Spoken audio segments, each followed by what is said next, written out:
Hello, English 9. Hetzel here, coming at you today with some important information about our final week studying night.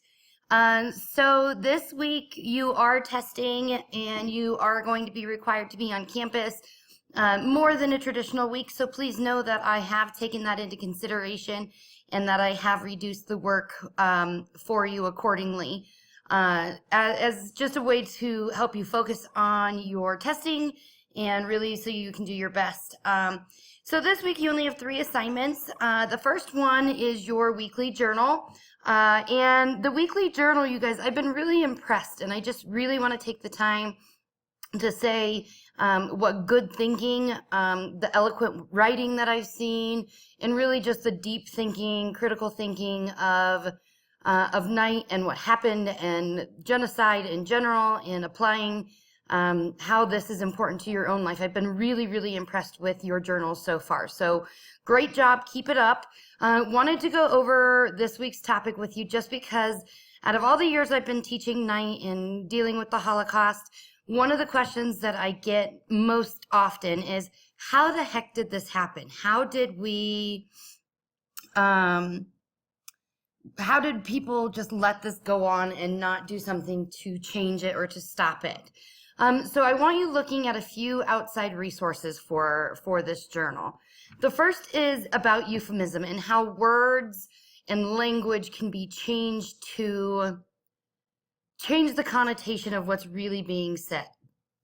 And so euphemism, they use words like resettlement because it sounded lots better than a concentration camp. Instead of saying that they were being resettled into a ghetto, they were really being taken into the ghettos, into the concentration camps, and words have all different meanings, and so things were used to describe things as much more pleasant than they actually were. So that's the first resource. The second one is German secrecy and denial. And there are people that deny that the Holocaust ever existed, and a lot of those people are German. And Germany in general just really didn't want the world to find out about what Hitler was doing and all that went down. And so this website is just really kind of about the German secrecy and denial, and how Germans saw their own participation in things and how they just didn't accept it as happening in some cases. Then we've got the degrees of responsibility. This looks at the entire German nation and not just Adolf Hitler. It looks at everyone from the youth that had to become Hitler Youth. It looks at the people who were working in factories and unknowingly making resources for Hitler, and then understanding where all the responsibility lies on all the members of the German society and the nation. And then the next one is really kind of neat. A lot of what we see with Hitler is in black and white, and this is actually full color reality, and this is all, like, not all of his meetings, but a few of his secret meetings, a few of his really important meetings, all done in color, walks around the concentration camps, all done in color. It's amazing to me the power of color.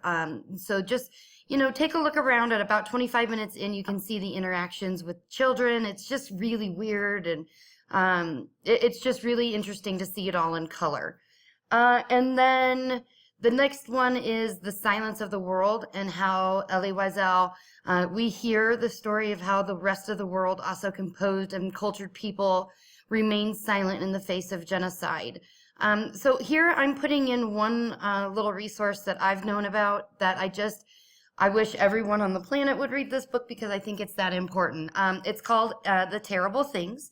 It's actually an allegory, which is a reenactment of a historical event, but this is actually made for children. And this is called The Terrible Things, and it's about all the animals in the forest and how they're living peacefully and happily until the day the terrible things came about. And when the terrible things came about, they first came looking for the birds. Well, then all the birds were gone.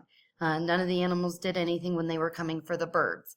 But then they come for the deer, and then they come for the rabbits, and it's all the different animals ignoring the situation, because they're not coming for us. They're not coming for us. But so this children's book is a 4-page short story right here. It's incredibly powerful. So please look over that. Sorry, that's the 3-year-old and the naughty puppy outside. So please look at this children's book, and just how I want you to see how important it is to stand up for people and things. And now we've got tears. I'll be right back. Okay, sorry for that. Children and puppies and sharp teeth, and it's always fun. It's always an adventure, that's for sure. But so just please read The Terrible Things on your own time, and just really understand that it's me just showing you how important it is to stand up for what's right overall, and not just for yourself. Because really, now the naughty puppy's going to eat the muffin. Hold on. Okay, sorry, last interruption. But to stand up for what's right for the world, and what's right, not just for what's right for you, but what's right for society and other people. And I hope you find it as powerful as I do. So that is your journal entry for this week. The next assignment that you have is actually going to be your final presentation for night. You get to choose one of these topics for you to write and compose your final presentation on. You can do research on heroes from the Holocaust that have been overlooked. You can do a poem, you can do an interview, you can do obituaries, you can do a timeline, a soundtrack. There is a rubric down here. If you don't like one of my ideas and you have something that you want to come up with, absolutely present it to me. I want you to own this project, and I want you to be proud of what you're doing. And so if you don't like one of my ideas, by all means, create one of your own projects, okay?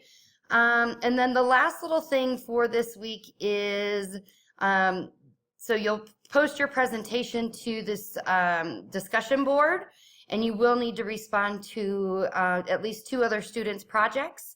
And then the last thing is a quick exit slip. And this is 20 points, probably a 15-minute assignment of what's one thing you learned from Unit 6. All right? I can't wait to see what your projects look like and what you decide to do. Other than that, I think that's everything I have for you guys. Hope you have a great week, and do your best on the PARCC tests, and know that I love you. And if you need anything, let me know. Talk to you soon, guys. Bye, kiddos.